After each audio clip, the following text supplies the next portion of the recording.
मुलींवर हात टाकण्याचे जे हे वाढले इन्सिडेंट, त्यांचे हात पाय तोडून तुम्ही पोलिसांना दिलं पाहिजे. माझ्या बांधवांना बघणं मी बोलणार नव्हतो, कारण मला आज मुंबईला निघायचं आणि खूप मोठा कार्यक्रम. हो नाही त्यांनी माझं नाव जाहीर केलं. त्यांनी माझं नाव जाहीर केलं. मला आज खरं तर विद्यार्थी सेनेचा खूप खूप आभार मानायचे की तुम्ही एक उत्तम कार्यक्रम घेतलात. महेश, तुम्ही एक उत्तम कार्यक्रम घेतलात. जेव्हापासून मी विद्यार्थी सेनेचा अध्यक्ष झालो तेव्हापासून माझे एकच स्वप्न होतं की आपण प्रत्येक विद्यार्थ्यांपर्यंत पोहोचू. ते तुम्ही माझं स्वप्न साकार करताय. मी जे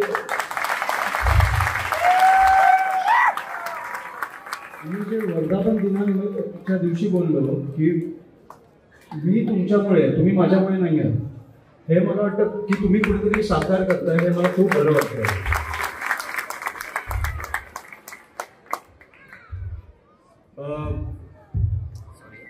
विद्यार्थ्यांशी आणि विद्यार्थ्यांशी बोलायला मी अजून मला वाटतं ते खूप लहान आहेत, पण मला वाटतं आज पालकांशी बोलायला आलो आहे.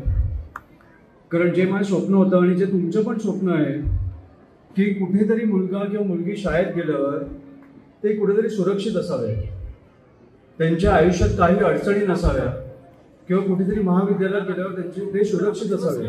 काहीही अडचण असेल तर कोणीतरी सोडवली पाहिजे. काही गोष्टी आमच्यापर्यंत पोहोचू नाही शकल्या तर कोणीतरी पोहोचलं पाहिजे, तर आम्ही आहोत. हेच सांगायला मी तुम्हाला आज आलोय, कारण मला माहिती आहे ती भीती काय असते. कारण माझा मुलगा आता शाळेत जाणार आहे, की कुठेतरी एक ती भीती असते की मुलाला काय झालं, मुलीला काय झालं तर पुढे काय, उशिरा फोन आला तर पुढे काय. आणि माझं म्हणणं आहे की महेशजी, तुम्ही जसं बोललात की इकडे आता मुलींवर हात टाकण्याचे जे हे वाढले इन्सिडेंट, त्यांचे हात पाय तोडून तुम्ही पोलिसांना दिलं पाहिजे.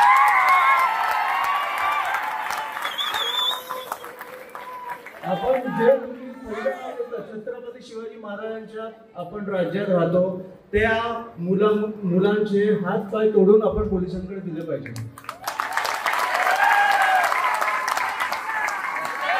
हे राज्य असं नाही की मुलींवर हात टाकू शकतो आपण. त्याच्यामुळे ही गोष्ट तुम्ही लक्षात ठेवा की तुम्ही शाळेत जर पाठवत असाल, महाविद्यालयात पाठवत असाल, आपली सत्ता नसेल तरी राजसाहेब सत्तेत आहेत.